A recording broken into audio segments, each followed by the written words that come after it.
para negociação entre credores e devedores, a fim de que se encontre uma solução de mercado para a superação da crise. Essa foi a evolução. Em relação aos valores que prevalecem ou que devem prevalecer no encontro da solução de mercado e na decisão de preservar ou não aquela atividade, nós também tivemos aí correntes normativas debatendo sobre isso, né? Tivemos uma corrente normativa dizendo que o processo de insolvência ele serve para preservar o sobrevalor da atividade empresarial em favor dos credores. É uma forma eficiente de você organizar a ação dos credores para que os credores ganhem mais, né? E aí nós temos o Creditors Bargain, que é um modelo americano que prevaleceu nos Estados Unidos, que tem como, vamos dizer assim, principais expoentes o Thomas Jackson, o Douglas Beard, que são dois professores americanos. Mas nós temos também uma outra corrente normativa, chamada de Bankruptcy Choice, que coloca em destaque o fato de que a falência e a recuperação, ou seja, o modelo de insolvência, ele não atinge apenas os credores. E, portanto, ele não pode ser feito em função exclusiva dos interesses dos credores. Ele não existe só para preservar o sobrevalor em função dos credores, mas para preservar o valor da atividade empresarial em razão de outros interesses também, de pessoas que não participam diretamente do processo de insolvência, né? Que coloca em destaque, portanto, a função social da empresa. Lembrem do exemplo que eu dei ontem da Estrada de Ferro e daquela comunidade de 60 mil pessoas, né? Onde no direito, aplicando-se, vamos dizer assim, a corrente normativa do Bankruptcy Choice, certamente o juiz chegaria à conclusão de que valeria a pena preservar aquela atividade, ainda que não fosse, naquele caso, a melhor opção para os credores especificamente, porque ela atenderia a outros valores. Então, o Brasil adotou um modelo diferente do modelo americano quando se trata de fundamento normativo. Aqui é absolutamente incorreto dizer que o processo de insolvência serve para preservar sobrevalor em função dos credores, né? Porque aqueles que sustentam isso têm muita dificuldade de explicar a realidade. Todos os dias, e nós que somos juízes sabemos melhor do que ninguém, todos os dias você vê decisões judiciais que impõem um plano aos credores que muitas vezes os colocam em situação pior do que aqueles ficariam numa hipótese de falência, porque se deu prevalência a outros interesses que não apenas os interesses dos credores. Então, dizer que o sistema serve para preservar o interesse do credor é brigar com a realidade. E não só brigar com a realidade, brigar com a normatividade do sistema brasileiro, porque o artigo 47, diferentemente do Bankruptcy Code, lá dos Estados Unidos, estabelece outros valores a serem preservados pela recuperação, além dos interesses dos credores. Leiam o artigo 47. E vocês vão ver que não só outros valores estão envolvidos, como o vetor de aplicação da lei se dá em função da preservação da função social, né? Dos valores decorrentes da função social da empresa. Portanto, o modelo brasileiro é um modelo diferente do modelo americano e nossa atuação se aplica de maneira diferente. Bom, isso é importante para a gente ter essa noção. Agora vamos evoluir em relação à nossa realidade. Ontem nós já fizemos a primeira pergunta e já respondemos a primeira pergunta. Será que o nosso sistema não dá conta dessa crise que nós estamos vivendo? Será que nós precisamos de normas próprias para lidar com esta crise? E a resposta, a conclusão a que chegamos ontem, no final da aula, foi positiva, dizendo que realmente precisamos de uma nova legislação para regular esse tipo de crise, porque o modelo de insolvência ele é preparado e pensado a partir de uma normalidade de funcionamento de mercado. Ele serve como um instrumento de saneamento do funcionamento do mercado, né? Mas partindo da premissa de que o mercado funciona, de que o mercado está funcionando livremente. Né? As crises são crises pontuais, são crises setoriais. Né? Essa crise que nós estamos vivendo hoje tem características muito diferentes. Esta é uma crise sistêmica, que não atinge um país, mas atinge o mundo de maneira geral, não atinge um segmento, mas atinge todos os segmentos de maneira geral, né? Criando, portanto, uma situação em que a exceção torna-se a regra. E, portanto, aquele modelo normal de recuperação, de falência, de insolvência empresarial que nós temos, não foi pensado para dar respostas a esse tipo de crise. Então, nós precisamos, sim, de um modelo específico para enfrentamento dessa crise. E quando a gente olha para os outros países do mundo, para entender o que eles estão fazendo, afinal de contas, essa crise não é uma crise brasileira, né? Não é algo exclusivo do Brasil, todo mundo está enfrentando a mesma situação. Então, vale a pena ver o que eles estão fazendo, né? Especialmente os países europeus, os países asiáticos, que estão na nossa frente nessa questão. Na nossa frente, simplesmente porque nós estamos atrás na curva, né? A pandemia chegou primeiro lá e vai acabar primeiro lá, já está acabando lá, né? Acabando, digo, eles já estão saindo, de certa forma, do problema, então eles já tomaram medidas antes da gente. Vamos entender o que eles fizeram, né? A primeira coisa é que de 21 países que nós estudamos na comissão, 20 tomaram providências, né? Então, estamos no caminho certo. Temos que ter normas específicas para regular essa pandemia. Agora, a segunda questão, e que nós vamos ver hoje, é de que forma, né? O que essas normas específicas têm que abordar? Quais são as respostas que nós temos que dar? Bom, para dar essa resposta, para entender qual é a forma de ação, nós precisamos primeiro entender os problemas. Nós precisamos entender quais são os impactos que essa crise traz para a economia brasileira, né? Porque essa crise, inicialmente, é uma crise sanitária, é uma crise de saúde pública. Mas a única forma que o mundo encontrou para, vamos dizer assim, retardar ou para cuidar da disseminação do vírus foi a implementação de medidas de distanciamento social, recomendadas pela Organização Mundial da Saúde. Todos os países aplicaram medidas de distanciamento social em maior ou menor medida, né? Grande parte dos países, a grande maioria, adotou, ainda que por períodos curtos, medidas de lockdown, de distanciamento total, né? De paralisação da vida em sociedade. E isso aconteceu aqui no Brasil também, né? Aqui no Brasil, diversos estados, diversos municípios têm aplicado, desde o final de março, medidas de distanciamento social. Essas medidas de distanciamento social impactam no funcionamento da economia, impactam no funcionamento e na atividade empresarial. E impactam de que forma? Bom, de um lado, essas medidas acabam proibindo o funcionamento normal das empresas, né? Existem diversas empresas que estão proibidas de abrir.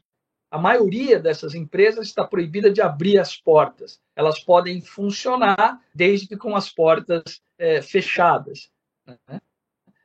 E isso, evidentemente, gera um problema sério para essas empresas em relação ao faturamento delas. Outras empresas, embora autorizadas a funcionar, também sentem uma queda bastante brusca no seu faturamento, porque na outra ponta do funcionamento da economia, os consumidores estão com restrições. Restrição de circulação, as pessoas devem ficar em casa, mas não só restrição de circulação, diminuição de renda em função do desaquecimento dessas atividades. Muitos perderam o emprego, outros estão com suspensão temporária do emprego, as pessoas tendem a consumir menos. Aliás, é um comportamento defensivo e prudente, né? Absolutamente natural. Se eu não sei como é que vai ser o dia de amanhã, eu não vou comprar um carro, né? Eu não vou fazer um financiamento para comprar um imóvel. Eu não vou fazer um investimento. Essa hora não é hora de gastar. Então, seja numa ponta, seja na outra, a atividade empresarial sofre um baque muito grande.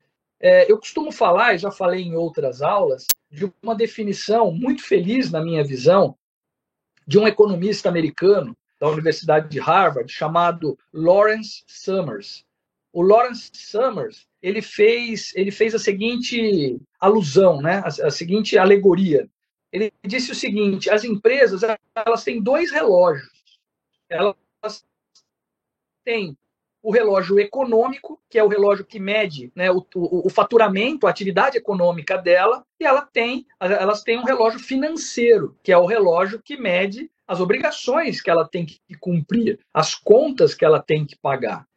Essa crise, em razão da imposição das medidas de distanciamento social, ela acaba gerando um descompasso entre os relógios econômico e financeiro da empresa. Porque a empresa tem cessado o seu faturamento ou tem diminuído de maneira brusca, né, e relevante o seu faturamento, mas as suas contas continuam correndo. O relógio financeiro continua correndo. Ou seja, a empresa não tem faturamento, mas tem que pagar suas contas. Né? Isso vai gerar, em algum momento, uma onda de inadimplência, né? Uma crise de liquidez que vai gerar uma crise financeira mesmo da empresa, uma onda e depois desemboca numa crise econômica, porque ela não vai ter mais condições de desenvolver sua atividade. Quando nós trazemos essa ideia para o Brasil, né, isso fica ainda mais dramático, porque os dados mostram que as cores dessa crise no Brasil são muito mais intensas. Eu costumo citar um estudo que está disponível no próprio site do Sebrae, um estudo publicado pelo Sebrae, que diz o seguinte: 99% das empresas brasileiras são micro ou pequenas empresas.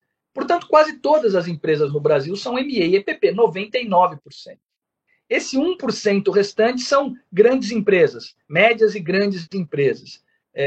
Esse 1% restante, indústrias, também são relevantes, porque elas geram quase metade dos empregos formais. As MEs e EPPs, por outro lado, geram mais da metade dos empregos formais, 56% dos empregos formais aproximadamente. Bom, essas micro e pequenas empresas, conforme esse estudo do Sebrae, estavam já no final de março, começo de abril, sentindo fortemente esse descompasso econômico-financeiro, sentindo fortemente os efeitos da crise. Para que vocês tenham uma ideia de dados, deixa eu pegar aqui alguns dados importantes para passar para vocês. Para 89% dessas empresas, no final de março, lembrem-se que foi decretado estado de calamidade pública no Brasil a partir de 20 de março, final de março. Então, a última semana de março, essas empresas estavam sofrendo já há uns 10 dias as medidas de distanciamento social. Naquela época, 89% das empresas já apresentavam diminuição de faturamento, sendo que 84% das empresas já apresentavam diminuição de faturamento superior a 30%. Então, vejam, nós estamos falando do final de março. Imaginem como está essa situação hoje, levando em consideração um outro dado preocupante. As empresas MEs e EPPs, em média, elas têm um caixa que dura 12 dias.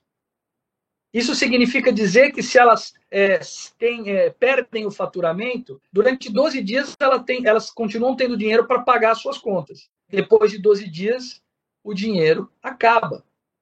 Né? Isso nos faz refletir que hoje a situação dessas MEs e EPPs está muito mais grave. Se no final de março 84% já tinha perdido mais de 30% do faturamento, e nós já passamos muito dos 12 dias, nós estamos há 2 meses, há 60 dias com essas medidas, é muito razoável concluir que a absoluta maioria das MEs e EPPs já é inadimplente. Essas empresas já estão inadimplentes. Né? Agregue-se aí essa informação à dificuldade dessas empresas terem acesso a financiamentos bancários. Né? Naquela época, no começo de abril, de 3 a 7 de abril, 60% das empresas que tentaram financiamento não conseguiram. Né?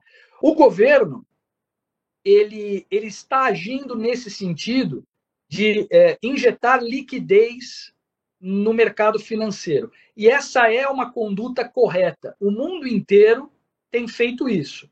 né? Ora, se o problema da empresa é que ela vai ficar sem dinheiro para pagar suas contas e isso vai gerar uma crise de inadimplência, então vamos possibilitar que essas empresas tenham acesso ao dinheiro através de financiamentos facilitados. Só que aqui no Brasil há uma dificuldade muito grande de fazer com que esse dinheiro chegue na ponta, especialmente para pequenas e microempresas. Por quê? Porque o Banco Central injeta liquidez no mercado financeiro.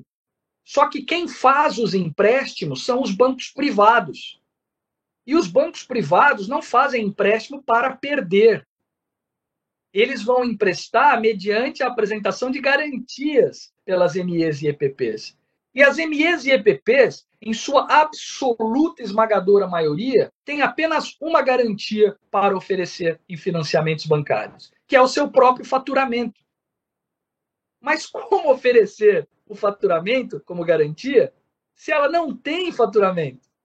Se ela não sabe se vai funcionar daqui a 2 dias?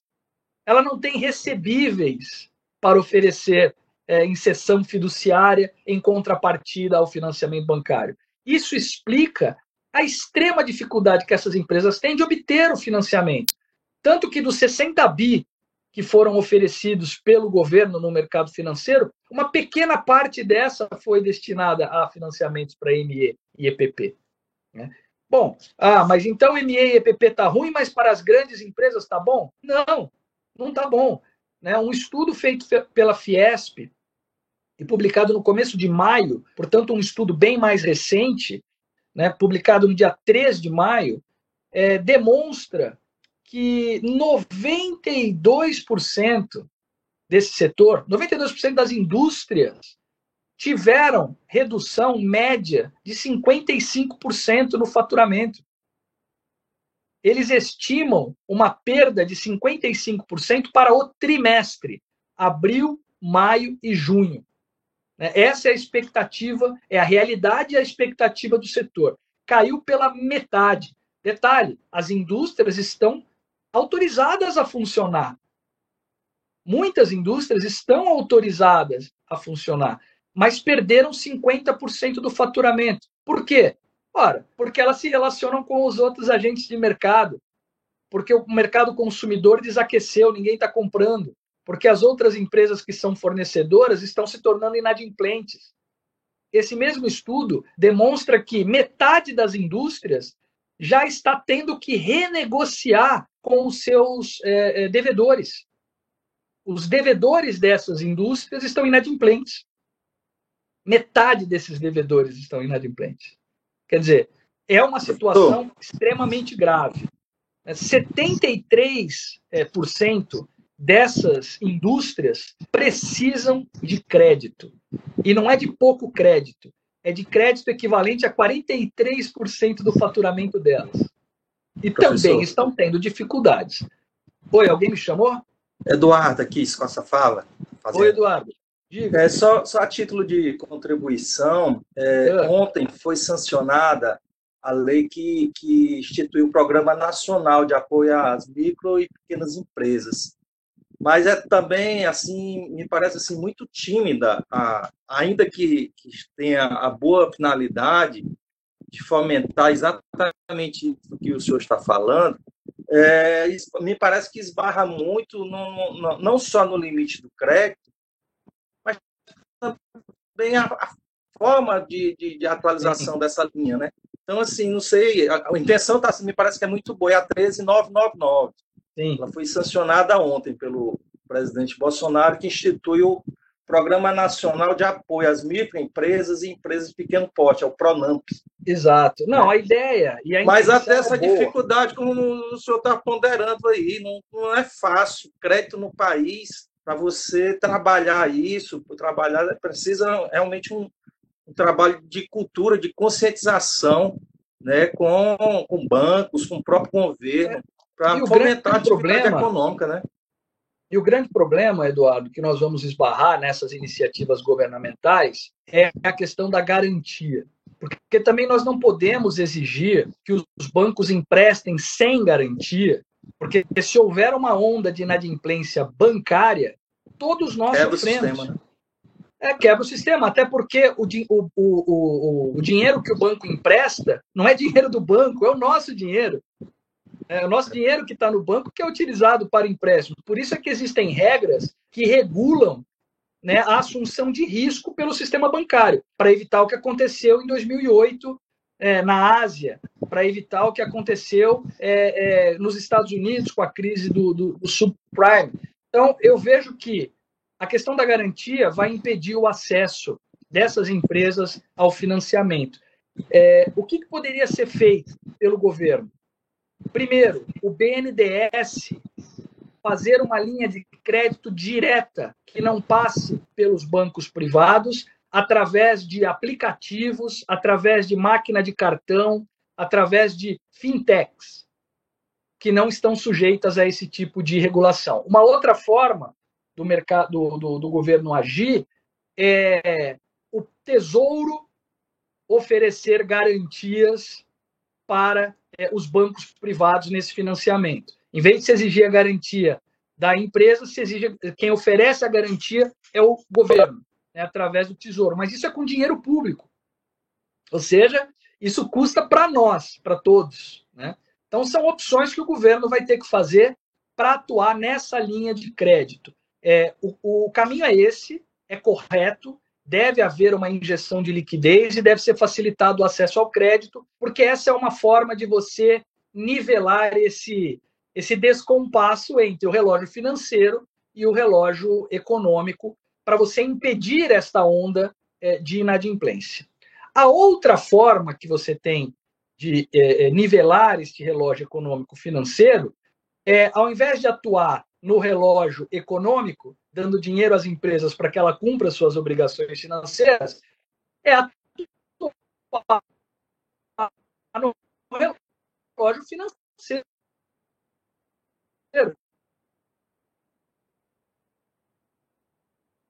Obrigações vencidas durante a pandemia. Com isso, você também nivela. Ou uma terceira forma de se fazer é atuando nas duas pontas.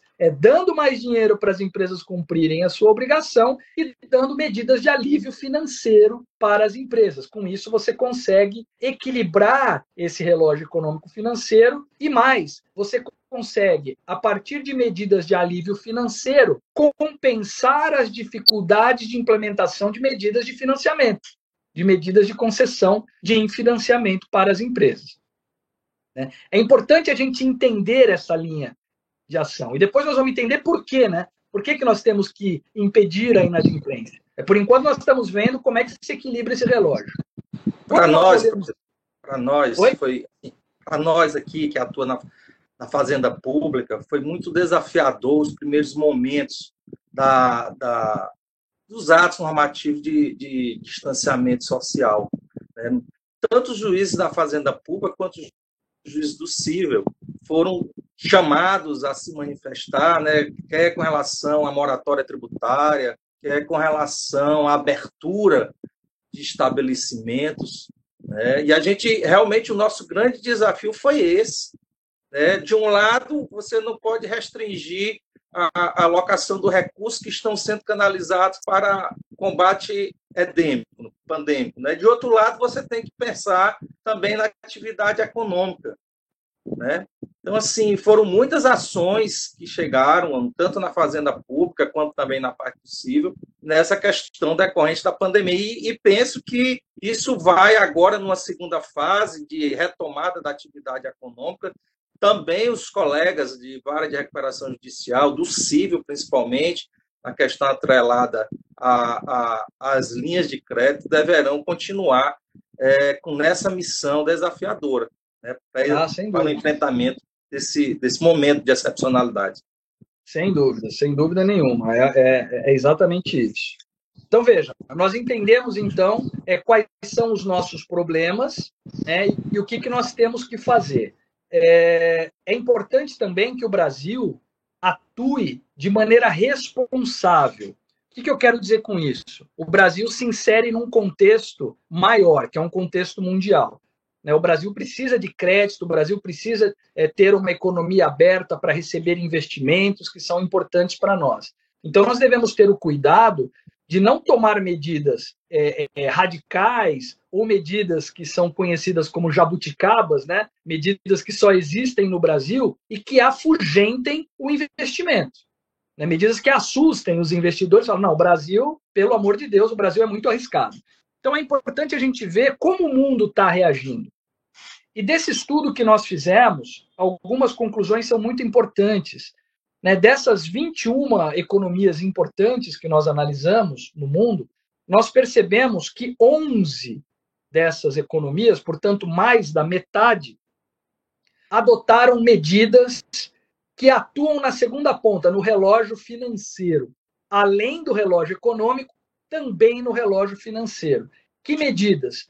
Medidas de suspensão de execuções, suspensão de cobranças, suspensão de falências e moratórias. São medidas de, entre aspas, alívio financeiro. Né? Diversos países adotaram moratória mesmo, como, por exemplo, a Alemanha, né? Que é a maior economia da Europa. A Alemanha editou uma lei chamada Corona-Gesetz. Né? Nessa lei, ela estabelece uma moratória por 3 meses para pessoas físicas, micro e pequenas empresas, prorrogável por mais 6 meses. Suspensão, por exemplo, de despejo também foi adotado na Alemanha para proteção da dignidade das pessoas em relação ao pagamento da hipoteca, do financiamento da casa, a mesma coisa. Né? Singapura, que é um dos principais hubs financeiros do mundo, também adotou moratória, nos mesmos moldes da Alemanha. Nova Zelândia também adotou, diversos outros países, Portugal também adotou, né, moratória e medidas de suspensão. Bom, quando nós trazemos essas ideias para o Brasil, é importante a gente domesticá-las, né? Porque o Brasil tem uma cultura própria, né, e algo que pode funcionar lá fora, de repente não funciona aqui.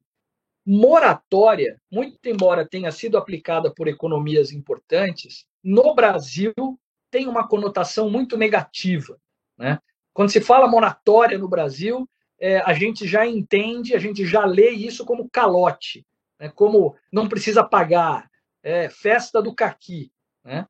Então, nós achamos que no Brasil não é o caso de se adotar uma moratória, mas é o caso de se adotar outras medidas de alívio financeiro, que encontram paralelo no mundo também. Suspensão de atos executivos. Bom, vamos voltar um pouquinho. Nós já entendemos, então, que as medidas de distanciamento social causam um descompasso entre o relógio econômico e o relógio financeiro. Já vimos que uma das formas de resolver isso é melhorando o relógio econômico, dando às empresas financiamento para que elas cumpram as suas obrigações. Outra forma de melhorar isso é melhorando o relógio financeiro, dando medidas de alívio financeiro no pagamento das contas dessas empresas. E a melhor forma de se resolver isso é atuando nos 2 relógios. Porque quando você atua simultaneamente nos 2 relógios, você consegue mitigar as deficiências de uma e de outra atuação. No Brasil, especialmente, por conta da dificuldade desse financiamento chegar na ponta. Então, isso aí já entendemos. Já entendemos que o mundo inteiro está fazendo assim. Né? Agora, vamos entender quais são as preocupações do mundo. Por que eles estão agindo assim? Eles estão agindo assim porque esse descompasso entre relógio econômico e financeiro vai gerar uma onda de inadimplência gigantesca. Vimos que no Brasil, o caixa da MEIEPP é 12 dias, que da maioria das indústrias, 62% das indústrias, o caixa é de até 1 mês. Nós já estamos há 2 meses em medidas de distanciamento, logo já é bem razoável supor uma onda de inadimplência sem precedentes, no mundo e no Brasil. Mas o que a inadimplência traz de consequência? Por que a inadimplência nos preocupa? Por 2 causas, 2 fatores. Primeiro, a inadimplência poderá gerar o desaparecimento das empresas, o desaparecimento dos agentes econômicos. A empresa se torna inadimplente, ela não consegue cumprir as suas obrigações e, portanto, ela não consegue manter a sua atividade. E se a empresa desaparece, com ela desaparecem os empregos, os tributos, os produtos, os serviços e a circulação de riqueza em geral. Importante, essas empresas que vão desaparecer em razão dessa inadimplência da pandemia não são empresas inviáveis, não são empresas ruins, não são empresas que deveriam desaparecer num funcionamento normal de mercado. O que elas oferecem é de grande interesse social. Nós precisamos dessas empresas. O produto que ela oferece, o serviço que ela oferece. Eu já dei em algumas aulas da PUC como exemplo, o cabeleireiro aqui, o barbeiro, na verdade, aqui do meu bairro, né? Como vocês podem perceber, faz tempo que eu não vou. Eu preciso cortar o cabelo. Eu gosto do corte do cabelo dele lá, o preço dele é justo, só que ele vai fechar, ele vai desaparecer. Todo mundo aqui precisa dele e ele vai desaparecer. Por quê? Porque ele não pode funcionar, ele se tornou inadimplente, ele vai ser despejado, a luz vai ser cortada, o gás vai ser cortado, o banco vai retirar os recebíveis que ele tinha do cartão de crédito dos últimos cortes que ele fez, os credores vão retirar todas as garantias, executar todas as garantias que ele deu, né? Os fornecedores vão deixar de fornecer e ele vai desaparecer. Todo mundo cabeludo, todo mundo precisando cortar o cabelo lá e ele vai desaparecer. Assim como a padaria, assim como o boteco, assim como todo mundo. Então, veja, isso é um problema seríssimo. O desaparecimento de empresas viáveis. Isso vai gerar um aumento exponencial do desemprego. E se você aumenta o desemprego e a inadimplência e diminui a renda, você inicia uma espiral negativa na sociedade. Quanto mais desemprego, quanto mais dificuldade financeira, mais violência doméstica, mais criminalidade, mais problemas de família, mais divórcio, mais separação. Então, esse é um problema socioeconômico gravíssimo. Essa inadimplência gerar o desaparecimento das empresas. Um outro problema, uma outra consequência da inadimplência que preocupa o mundo todo é o colapso do poder judiciário. E isso nos preocupa muito mais de perto, porque nós somos o poder judiciário. Mas de que maneira o poder judiciário seria colapsado por essa onda de inadimplência? Veja, se todas essas inadimplências se transformarem em ações na justiça, certamente não haverá juízes para tudo isso. Não haverá poder judiciário para tudo isso. Né? Fazendo uma comparação com a curva de contágio, né? A gente sempre fala, nós temos que achatar a curva de contágio para não levar ao colapso do sistema de saúde. Se muita gente fica doente e precisa de UTI ao mesmo tempo, não haverá quarto de UTI para todos. E as pessoas vão morrer de Covid e vão morrer de unha encravada, vão morrer de atropelamento, vão morrer de infarto, vão morrer de outras coisas. Porque não haverá quarto para essas pessoas. Né? Se alguém chegar com um infarto no hospital e todos os quartos estiverem lotados de gente com Covid, essa pessoa que teve um infarto vai morrer de infarto e não morreria numa situação normal. O sujeito que teve uma infecção de unha encravada vai morrer, não morreria se tivesse uma situação normal. Esse é o colapso do poder do sistema de saúde. Com o judiciário acontece o mesmo. Por quê? Porque se essa inadimplência generalizada se transformar em ação na justiça, não haverá judiciário para todos. Veja, imagine o caso aqui do cabeleireiro, do barbeiro do meu bairro. O barbeiro do meu bairro, quando ele se tornar inadimplente, ele vai tentar renegociar com a empresa de energia elétrica, para a empresa de energia elétrica não fazer o corte. Ele não tem poder de barganha e a empresa de energia elétrica precisa cobrar. A empresa vai cortar a luz. Mas antes disso, ele vai entrar com uma ação contra a empresa. Ele vai entrar com uma ação contra a empresa pedindo uma liminar para não cortar a luz, porque ele quer rever este contrato. Mesma coisa o banco, que quer tirar o financiamento dele, que quer tirar a garantia fiduciária, o faturamento, ele vai entrar com uma ação revisional, pleiteando uma proteção judicial, a revisão desses contratos. Os credores, por outro lado, precisam receber, porque também são pequenas e médias e microempresas. Está todo mundo nessa mesma situação. Numa economia intrincada e complexa como é a brasileira, todo agente econômico em certa medida e, ao mesmo tempo, credor e devedor. O credor de alguém é devedor de outrem, né? Então, eu também tenho as minhas obrigações para pagar, eu preciso cobrar os meus créditos. E eu vou entrar com execução, eu vou entrar com ação de cobrança, eu vou entrar com a medida cautelar. Então, perceba que tanto devedores quanto credores, em função dessa inadimplência, vão ajuizar milhares e milhares de ações. Pegando aqui o meu cabeleireiro, eu falei para vocês 4 ou 5 ações que ele entraria, né? Agora, multiplique isso por milhões. E vocês vão ter um número de ações que vão chegar na justiça num curtíssimo espaço de tempo. Nós não estamos sentindo isso ainda de maneira muito intensa, porque nós estamos funcionando em sistema de plantão extraordinário. Isso, de alguma forma, represa o ajuizamento dessas demandas. Quando a justiça voltar a funcionar a todo vapor, essas demandas virão. Sem contar recuperação, falência, etc. Né? Então, são muitas demandas que poderão atingir o Poder Judiciário.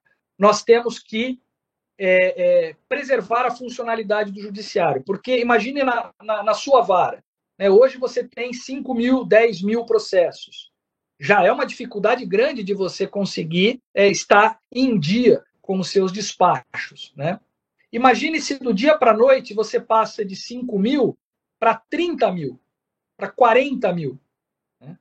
Você não só não vai conseguir despachar aquela medida liminar, como você não vai conseguir despachar mais nada. E assim como aquele sujeito de infarto iria morrer porque não tinha tratamento, o sujeito que precisa cobrar não vai conseguir. O sujeito que precisa de uma ajuda da justiça para se defender da cobrança também não vai conseguir.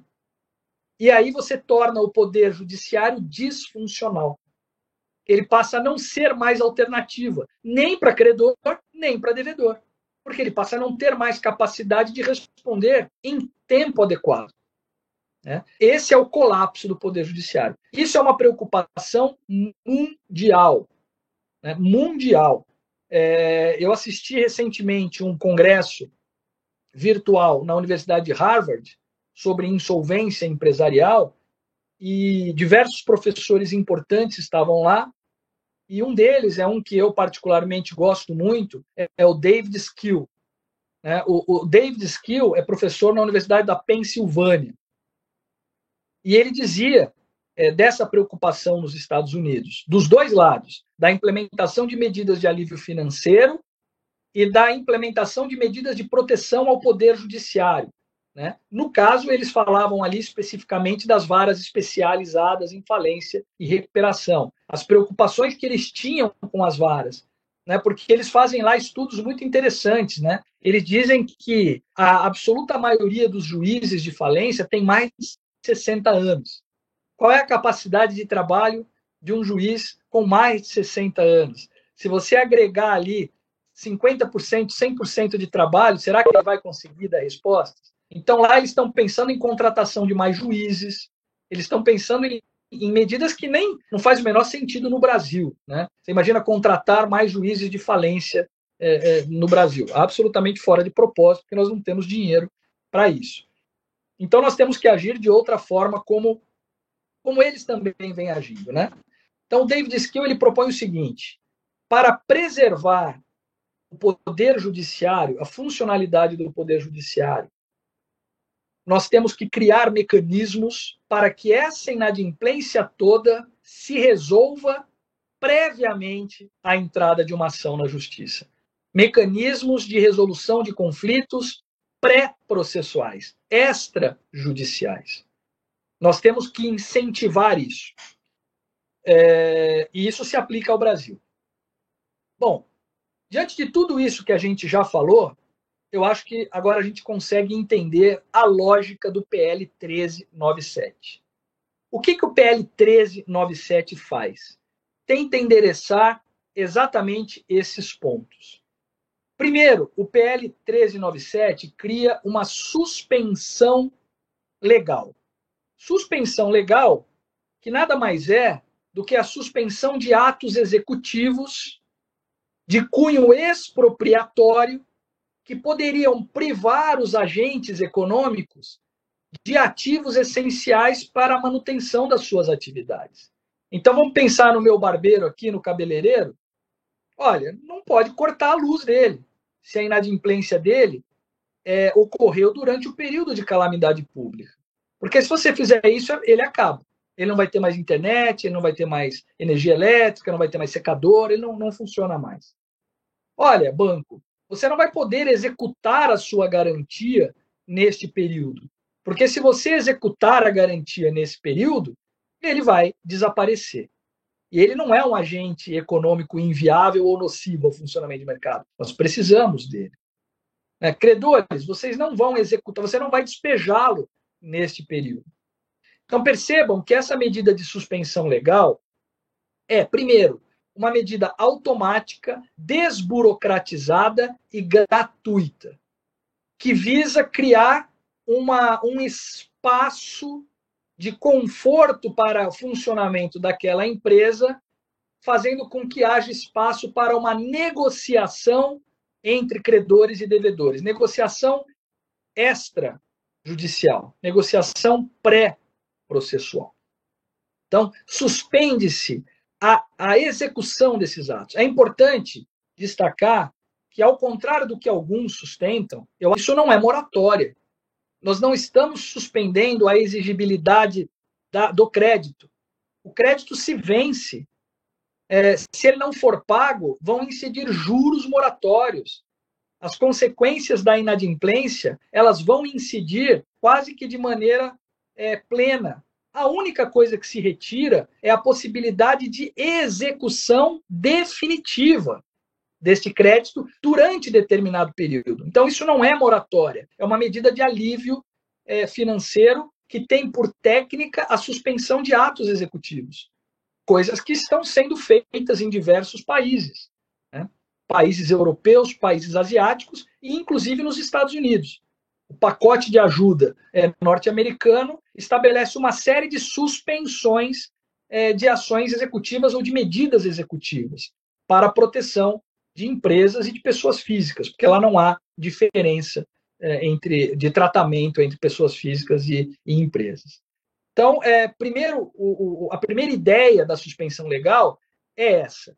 De um lado, preservar o funcionamento dessas empresas durante o período de pandemia, e, de outro, criar um espaço para que elas negociem com os seus credores e isso não se torne ação judicial. Nem ação judicial por parte da devedora, pedindo proteção e revisão, nem ação judicial por parte do credor, pedindo execução.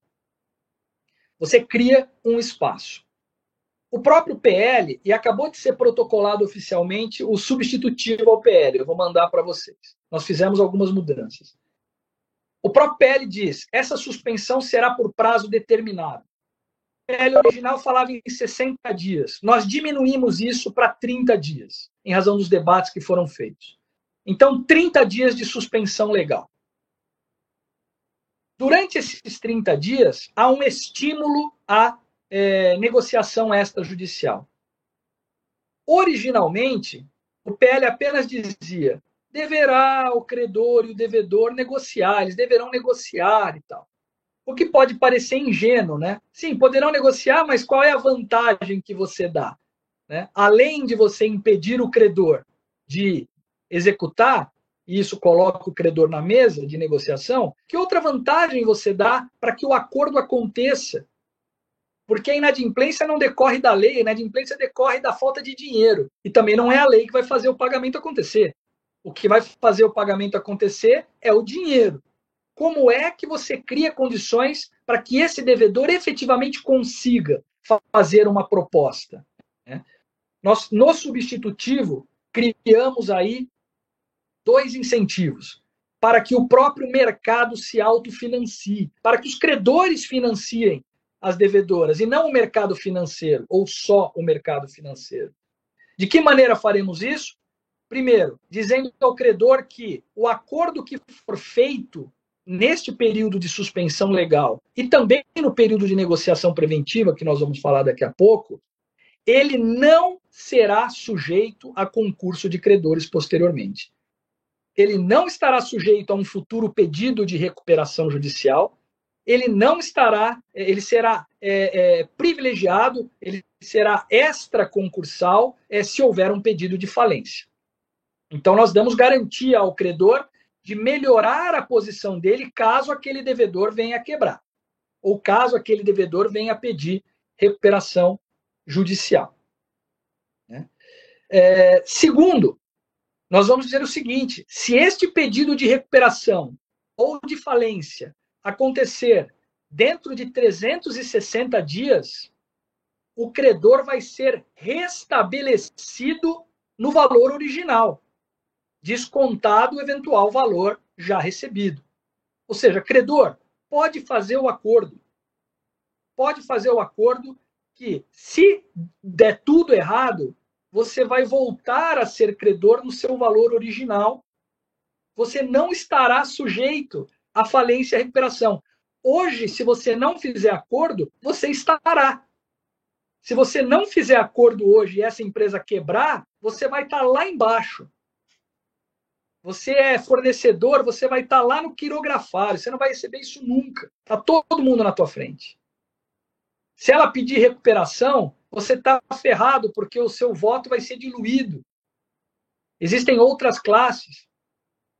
Então, isso faz com que o credor, de fato, se sinta estimulado a fazer um acordo. Ele vai ter a oportunidade de melhorar a sua situação, fazendo um acordo com o devedor neste período. E mais, ele não terá risco, porque se houver um pedido de falência ou recuperação dentro de 360 dias, ele volta a ser credor do valor original. Não há risco para ele. Então, nós entendemos que com essa medida, incluída no substitutivo ao PL, nós conseguimos aí sim fechar o raciocínio. Vamos criar uma suspensão legal de 30 dias e não mais de 60, estimulando fortemente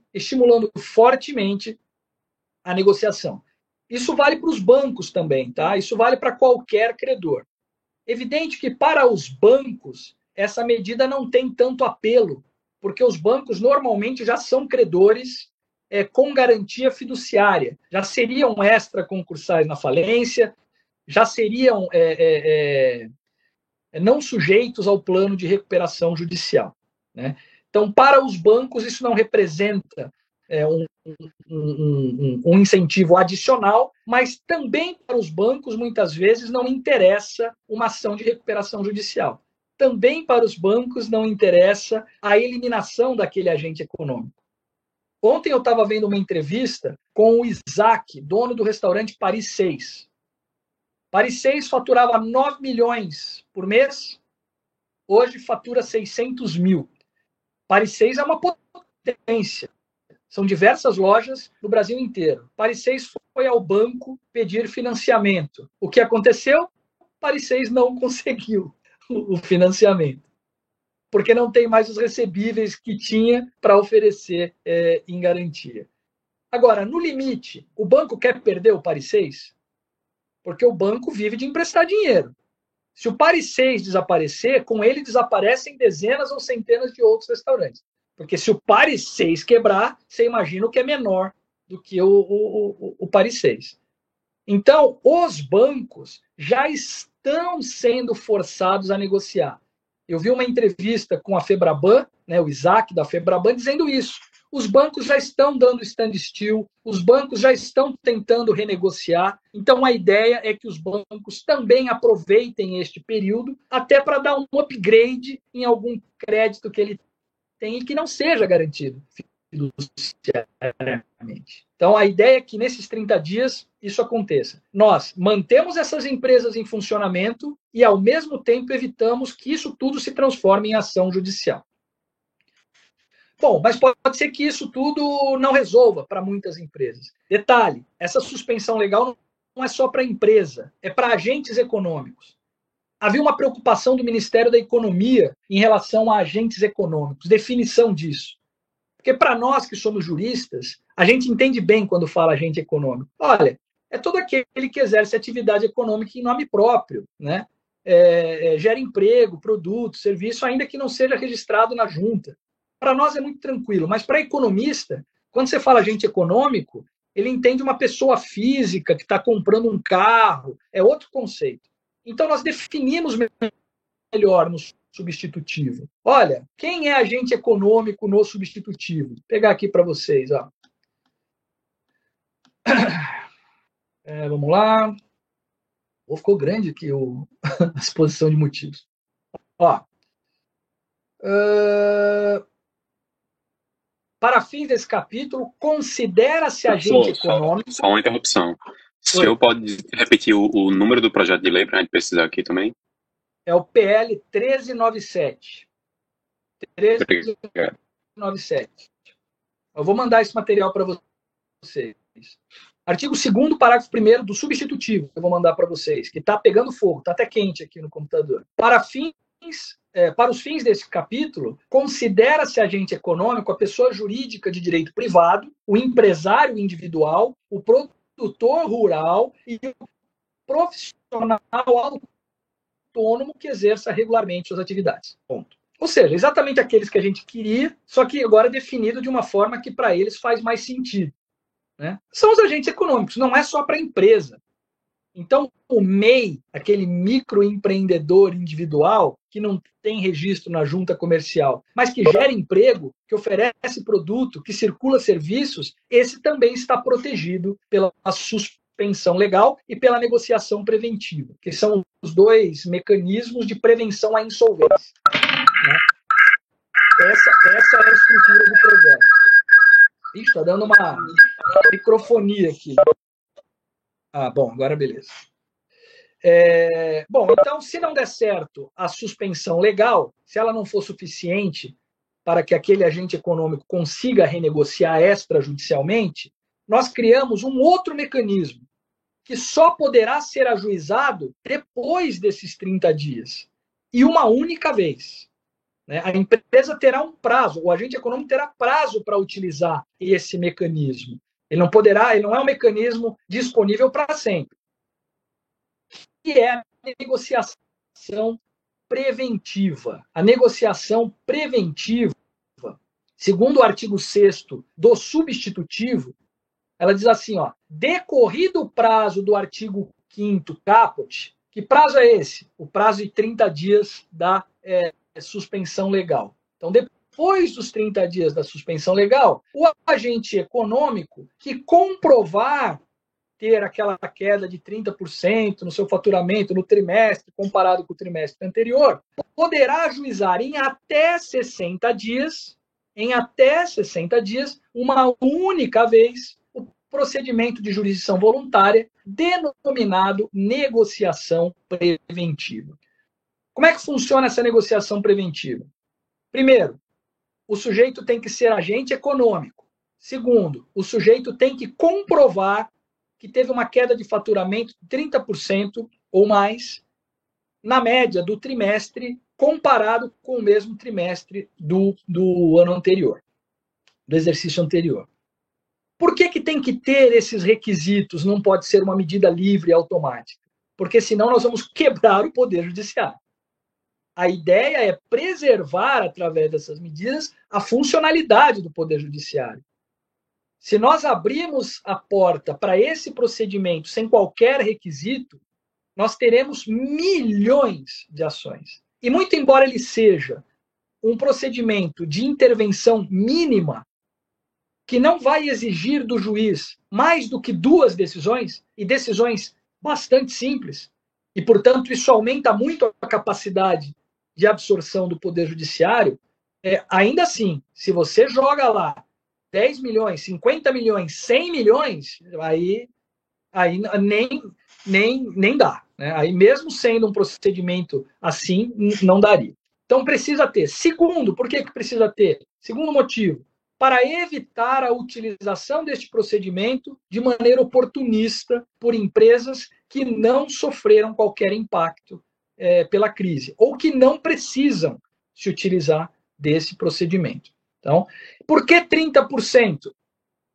Porque, segundo dados da Febraban, lá no começo de abril, final de março, 84% das MEs e EPPs já sofriam queda de 30% ou mais.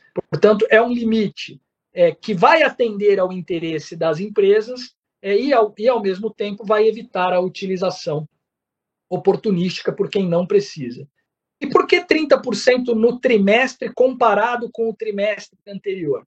Justamente para evitar sazonalidades próprias de algumas atividades empresariais, né? Hotéis, restaurantes, determinadas atividades, elas têm períodos de muito faturamento, períodos de pouco faturamento.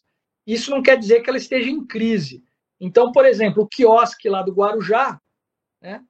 Se você pegar o faturamento dele em março, fala, nossa, esse quiosque vai quebrar, porque ele teve uma queda de faturamento de 100%, de 80%. Claro, janeiro, fevereiro é o top do faturamento da praia, porque é alta temporada, março cai. Então, nós precisamos comparar esta queda de faturamento com o trimestre correspondente anterior, para ver se nesse ano caiu 30% a mais do que normalmente já cai. Essa é a ideia de se fazer essa comparação, eliminar sazonalidade. Bom, e qual é a grande vantagem deste procedimento da negociação preventiva? Um stay automático de 90 dias. Antes era 60, agora nós aumentamos para 90. Vejam que no total o prazo é o mesmo. Antes era 60 e 60, nós reajustamos para 30 e 90. 30 de suspensão automática e 90 de negociação preventiva. Quando a empresa distribui o pedido de negociação preventiva, e não é qualquer empresa que vai fazer, porque isso implica em custo, né? Qual custo? Tem que ter advogado. Qual outro custo? Ela vai ter que comprovar esses 30% através de uma declaração de contador. Então, vai ter que ter um contador. Além disso, ela vai ter que comprovar esses 30%. Ou seja, isso faz com que nós não tenhamos uma porta totalmente aberta. Mas quando a empresa que topa fazer isso, que tem recursos para fazer isso e que, portanto, precisa dessa ajuda extra, distribuir o pedido, vai haver um stay automático, diferente do nosso stay normal, né? O stay nosso é o conditional stay. O stay ele começa no processo de recuperação quando o juiz defere o processamento e não da distribuição. Aqui, na negociação preventiva, o stay vai começar da distribuição, automático. Então, ela distribuiu, ela terá 90 dias de proteção do stay, 90 dias a mais. Claro, o juiz vai fazer a verificação da presença desses requisitos formais e poderá cassar o stay e extinguir o processo sem julgamento de mérito, se isso não estiver comprovado nos autos. Mas o stay é automático. Por que tem que ser automático? Porque se nós tivermos milhares de ações dessa, a tendência é que os juízes demorem para fazer o primeiro despacho, né? E se eles demorarem para fazer o primeiro despacho e as empresas ficarem desprotegidas, elas quebram.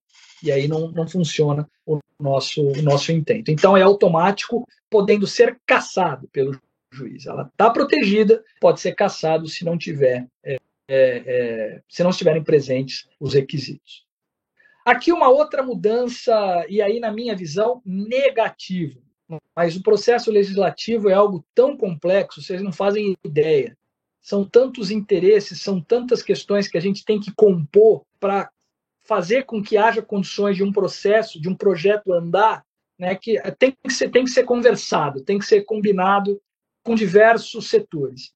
Então, por conta de pressão, principalmente do Ministério da Economia, pressão da Febraban, pressão de outros agentes interessados nesse processo, nós retiramos o negociador.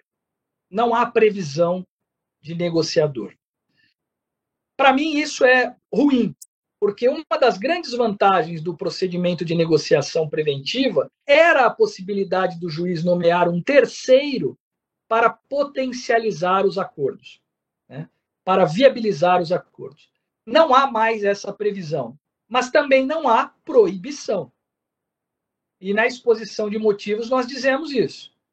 A gente diz, olha, ok, não há previsão do negociador porque fica a cargo da devedora contratar ou não um negociador. O juiz não vai nomear mais ninguém, mas a devedora poderá contratar um negociador. Houve muitas críticas ao negociador, incrível isso, né?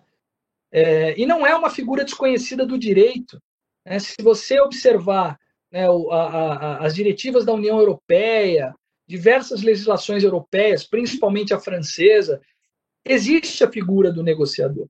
Mas aqui no Brasil, isso sofreu muita oposição e ficou parecendo para alguns setores que a intenção era criar um novo nicho de mercado, criar um novo segmento de atuação, né, para beneficiar um setor. Na verdade, não era nada disso. Mas ok, tiramos aí o negociador, mas em compensação, se aplica ao período de negociação preventiva tudo aquilo que eu disse acerca de financiamento, né? A empresa poderá pegar financiamento com os seus credores e, inclusive, com os seus sócios e com empresas coligadas para fazer a proposta de acordo. E esses financiamentos DIP, né, esses financiamentos na modalidade DIP, estarão protegidos, seja porque serão não sujeitos à recuperação, serão extraconcursais na falência, seja porque retornarão ao valor original os acordos realizados, né, com os credores, caso haja o ajuizamento de recuperação ou de falência no prazo de 360 dias. Né? Mas vocês autorizam que a empresa do mesmo grupo ou que o próprio sócio faça empréstimo com essas características, dando a ele esse privilégio? A resposta é sim, inequivocamente sim, porque nós queremos incentivar que o sócio coloque dinheiro para que a atividade empresarial permaneça em atividade, permaneça em funcionamento. Do contrário, um sócio rico vai preferir levar o seu dinheiro para Miami do que tentar salvar a empresa. E com isso a empresa acaba e todos aqueles problemas nós vamos ter que suportar. Mas isso pode dar margem a comportamentos fraudulentos de alguns sócios. Pode dar. Mas graças a Deus, a fraude é muito excepcional, ela não é a regra. E nós não podemos pensar com base na exceção. Se nós percebermos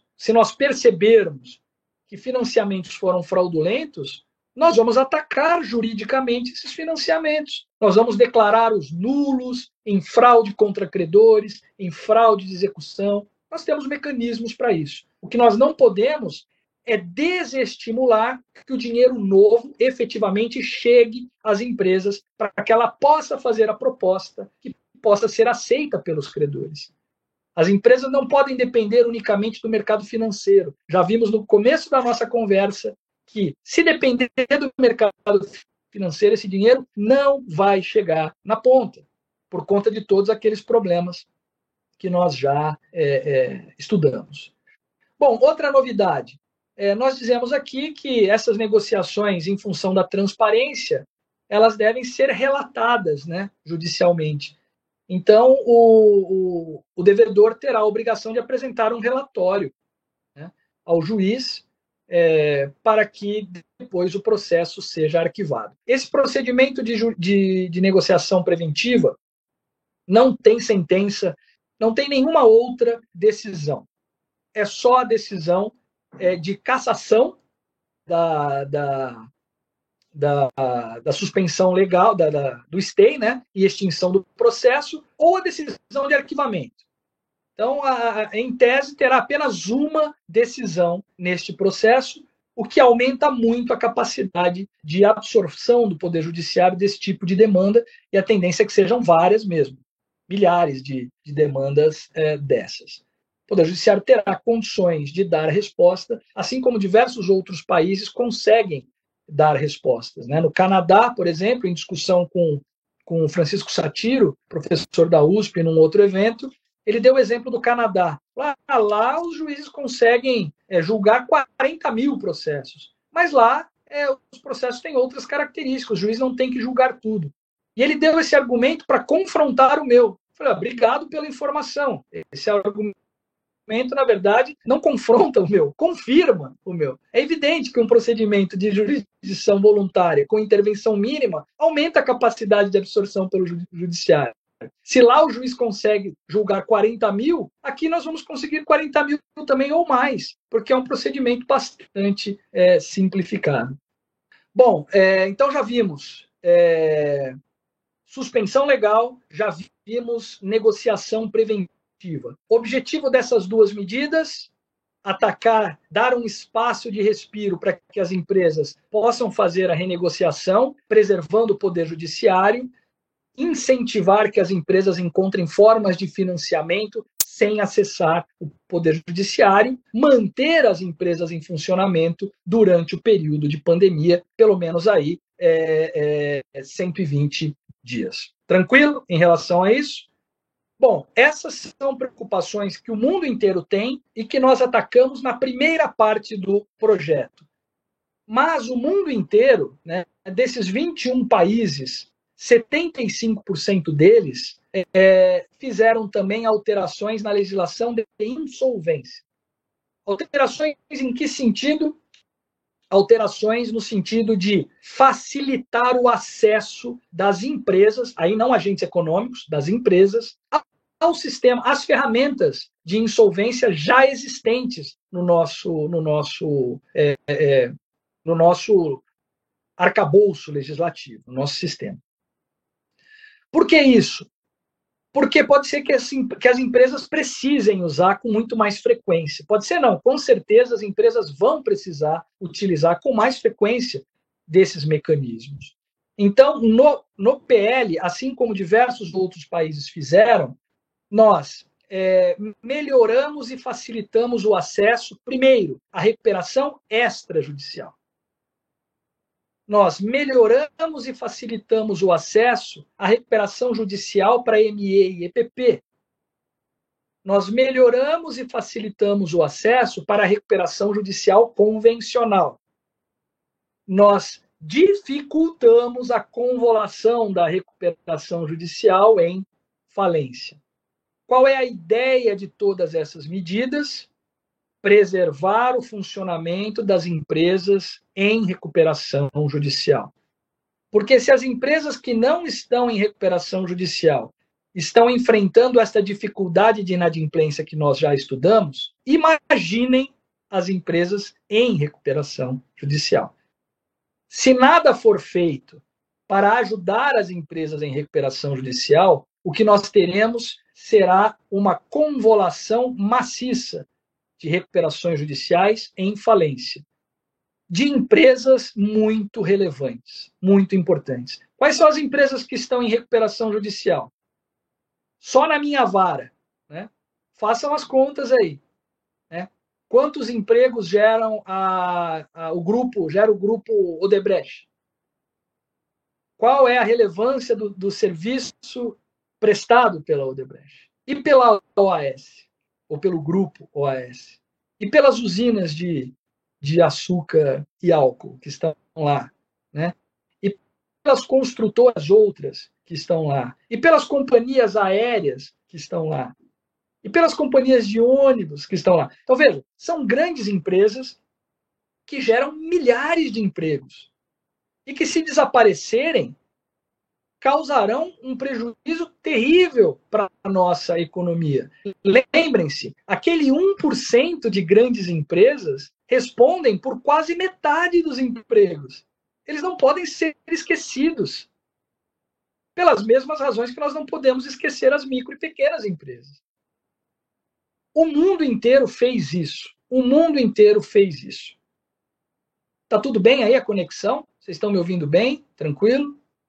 Então tá ótimo. Nós também fizemos isso, né?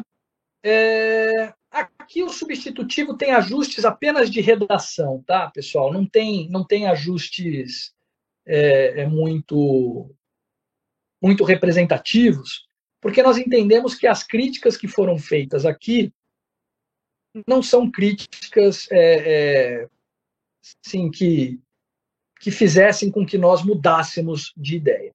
A única diferença fundamental do substitutivo aqui para o PL que foi apresentado é que, em função das considerações apresentadas pelo Ministério da Economia, pela FEBRABAN, por agentes financeiros de um modo geral, e para não levantar uma resistência a diversos outros pontos que são positivos no projeto, nós retiramos do PL aquelas flexibilizações em relação a créditos financeiros, bancários. Então, aquela liberação de recebíveis que estava prevista no projeto. As empresas em recuperação, o juiz poderá liberar 50% dos recebíveis. Né? O juiz vai incluir também na recuperação, a recuperação vai proteger também os avalistas. Lembra que nós tínhamos colocado isso? Os avalistas também seriam protegidos pela recuperação e haveria a liberação de 50% dos recebíveis. Isso gerou muita crítica do mercado de um modo geral, como sempre, né? Como sempre. Né? Nós decidimos retirar para que isso não crie nenhum tipo de empecilho ao andamento do projeto, né, do PL, e além do que, a jurisprudência já vem dando respostas para isso. São milhares as decisões protegendo o avalista no caso concreto. São milhares as decisões liberando recebíveis no caso concreto, né, sob o argumento de que são ativos essenciais ao desenvolvimento da atividade empresarial. Então, nós vamos deixar aqui que o Poder Judiciário faça o seu papel. A recomendação 63 de 2020 do CNJ toca nesse assunto, chamando a atenção dos magistrados para a necessidade de se ter uma sensibilidade mais aguçada para lidar com processos de recuperação nesse período. Então, essa é uma mudança importante que foi feita, nós retiramos isso, que levantava críticas do mercado financeiro, e talvez do PL, né, para o substitutivo. A maior crítica, e essa era procedente, essa realmente eles tinham razão, a maior crítica que se fazia era com relação à apresentação de novo plano pela devedora. O que o PL autorizava? A empresa está em recuperação? Está. Ela já apresentou plano ou ainda não apresentou plano? Pouco importa. Ela poderá apresentar um novo plano, porque as condições mudaram radicalmente. Nós estamos numa situação de calamidade pública, ela deve ter o direito de apresentar novo plano. A própria recomendação 63 de 2020 já diz isso, já vai nesse sentido. A jurisprudência sempre autorizou a apresentação de novo plano. A recomendação 63 diz, juízes, vejam se não é o caso de apresentar novo plano, porque pode ser que essa pandemia configure caso fortuito ou força maior, que justifique a apresentação de novo plano. Isso é o que a recomendação diz. O PL diz, as empresas terão direito à apresentação de novo plano. Com renovação do STEI. Elas terão direito a novo prazo de STEI para apresentação de novo plano. E aí vem a parte polêmica. E poderá incluir nesse novo plano aquelas dívidas que são posteriores ao ajuizamento da recuperação. Portanto, o que está se fazendo é uma recuperação dentro da recuperação. Seria uma nova recuperação dentro daquela recuperação já em andamento. Por que isso tem que ser feito? Porque os números mostram que o prazo de apresentação do plano e de cumprimento do plano é muito longo. Aqui em São Paulo, no estado de São Paulo, aproximadamente 360 dias para que o plano seja homologado. E o período de cumprimento certamente é superior a 2 anos, que é o previsto na lei. São 3, são 4, são 5. Então, vejam, se nós não dermos uma solução para este passivo não sujeito à recuperação judicial, não adianta nada dar à empresa a possibilidade de apresentar um novo plano. Ela vai quebrar pela ação dos credores pós-petition, os credores posteriores à recuperação. Então tem que se dar a ela a possibilidade de incluir naquela recuperação os créditos posteriores. Até porque, e isso não houve nenhuma polêmica, o projeto também autoriza que a devedora possa apresentar uma recuperação judicial logo depois de encerrada a recuperação anterior. Então, por que não dar a possibilidade dela aproveitar o mesmo processo para fazer uma nova recuperação? Só que a grande polêmica disse respeito à inclusão neste novo plano de financiamentos DIP. Fala, mas escuta, o sujeito deu um financiamento para aquela empresa em recuperação, contando que aquele financiamento não estaria sujeito à recuperação e teria uma prioridade de recebimento em caso de falência, e vocês agora vêm com uma nova lei, incluindo tudo aquilo na recuperação. Isso vai criar uma insegurança jurídica e vai afugentar o investidor da recuperação. É verdade. Criaria mesmo. Então, o que nós fizemos? Protegemos o DIP. Então, não estarão sujeitos aos efeitos do novo plano. Além daqueles créditos que já não estariam, do 49, parágrafo 3º, também os créditos decorrentes de financiamento DIP. Então, nós estamos preservando, né, a extraconcursalidade e a prioridade dos financiamentos DIP, mesmo na apresentação desse novo plano. Com isso, portanto, e por uma consequência lógica, nós não estamos mais afugentando os investidores da recuperação, a não ser que os críticos encontrem outras razões para dizer que estaremos afugentando, né, os investidores.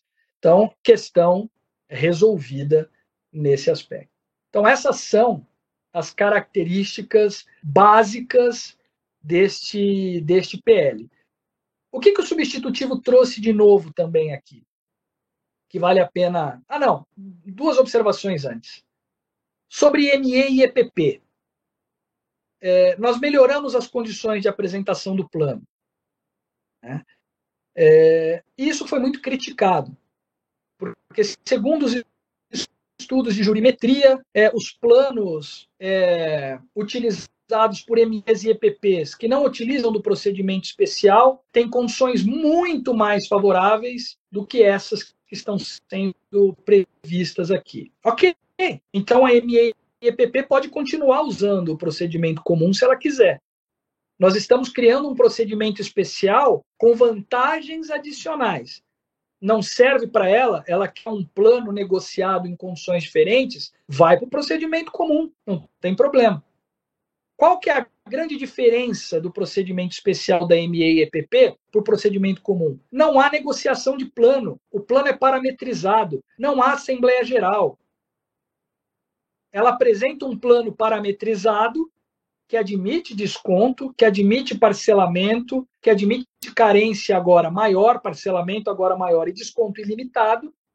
E se houver a oposição de mais da metade dos credores de alguma das classes, diz a lei atual, convola-se em falência.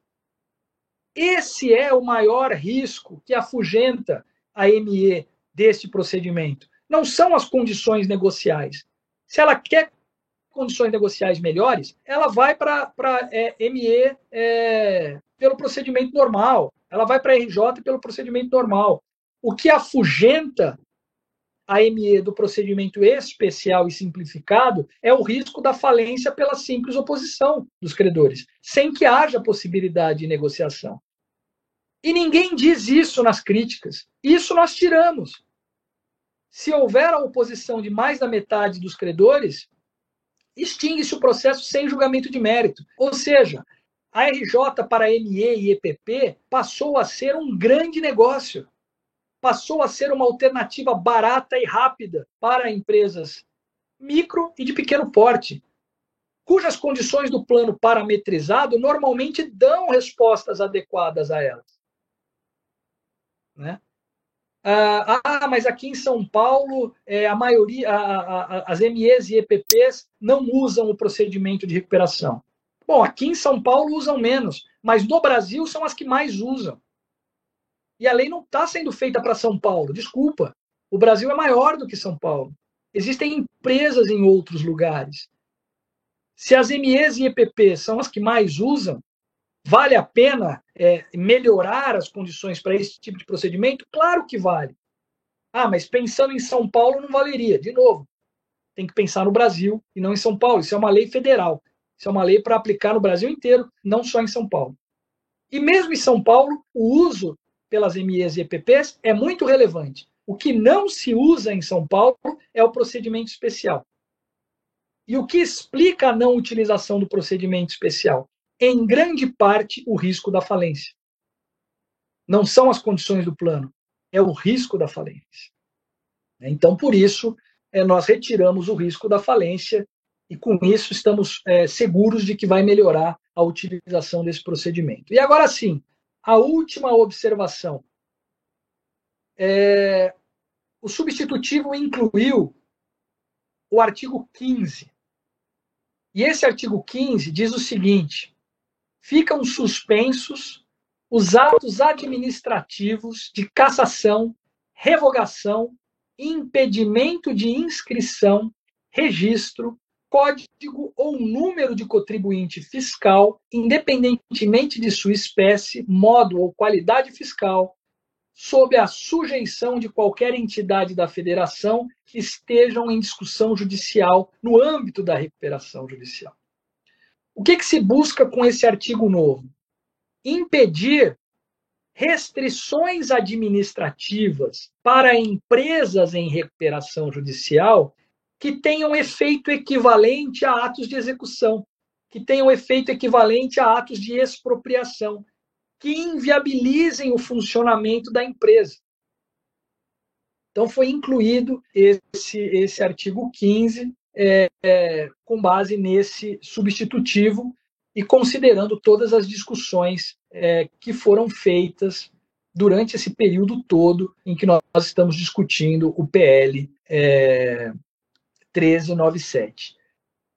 Lá na exposição de motivos, o item 10 da exposição de motivos do substitutivo, a explicação que consta é a seguinte: olha, tal dispositivo se faz necessário em razão de alguns atos administrativos impulsionados pelas fazendas públicas, que muitas vezes resultam em impactos mais graves do que a própria restrição patrimonial ou expropriação forçada de bens, para o efetivo pagamento de créditos tributários inscritos na dívida ativa, conforme procedimento específico regulamentado pela Lei 6830 de 1980. Essas restrições às atividades das empresas em recuperação judicial geralmente se manifestam por meio de pedidos arbitrários de certidões ou mesmo de renovação de registros que não